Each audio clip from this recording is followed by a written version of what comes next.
സാറേ ഇതെന്ന് തന്നെ നമുക്ക് അറിയാവുന്ന കാര്യമാണ്. ഞങ്ങളൊരു പ്രശ്നത്തിന് പോകുന്ന ആൾക്കാരല്ല. ഞാൻ ഒരു പ്രശ്നം ഉണ്ടാക്കി ഇവർ പറയുന്നത് പോലെ ഞങ്ങൾ അങ്ങനെ ഒരു അക്രമകാരികളോ പ്രശ്നത്തിന് പോകുന്ന ആൾക്കാരോ ആയിട്ട് അല്ല. നമ്മൾ എന്താണ് സമാധാനത്തിൻ്റെ പാതയിൽ സഞ്ചരിക്കാൻ തന്നെയാണ് ഇഷ്ടം. ഞങ്ങളോട് അവർ ചെയ്തത് ശരിക്കും നീതികേടാണ് ചെയ്തത്. ഞങ്ങൾ അച്ഛനെയും അനിയനെയും അവർ കൊന്നു എന്ന് വേണം പറയാൻ.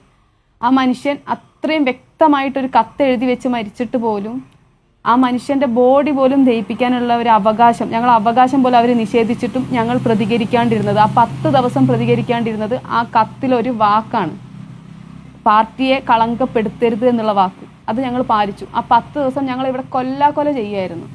എന്നിട്ടാണ് 11ാമത്തെ ദിവസം നമ്മൾ ഈ പാർട്ടിക്ക് കത്ത് കൊടുക്കുന്നത്, പാർട്ടിക്കല്ല മീഡിയന് മുന്നിൽ കത്ത് കൊടുക്കുന്നത്. ഈ കത്ത് കൊടുത്തതിന് ശേഷം ഇത് പ്രശ്നം അതിരൂക്ഷമായി. എന്നിട്ട് പോലും ഉപസമിതി വരികയും ഉപസമിതിക്കാർ നമ്മളെടുത്ത് ഉറപ്പ് തന്നു എന്ന് പറഞ്ഞപ്പോൾ തന്നെ നമ്മൾ പിന്നെയും നിശബ്ദരാവുകയാണ് ചെയ്തത്. അവർ നമ്മളെ പറ്റിക്കുകയായിരുന്നു എന്നൊന്നും നമുക്ക് ഇപ്പോഴും അറിയില്ല. പിന്നെയും ഇവർ കുറേ ചെയ്തു തരാം എന്ന് പറഞ്ഞുകൊണ്ടിരുന്ന ഒരു 10 ലക്ഷം രൂപയുടെ ഒരു ചെക്ക് തന്നു. നമ്മൾ കൊടുത്തതിൻ്റെ ഒന്നും ആവില്ല 10 ലക്ഷം രൂപ. എന്നാലും അവരുടെ ഉറപ്പിൻ്റെ മുകളിൽ നമ്മൾ വിശ്വസിച്ച് നിന്നു. ഒരു കാര്യവും നമ്മൾ ഇതുവരെ വിട്ടു പറഞ്ഞിട്ടില്ല.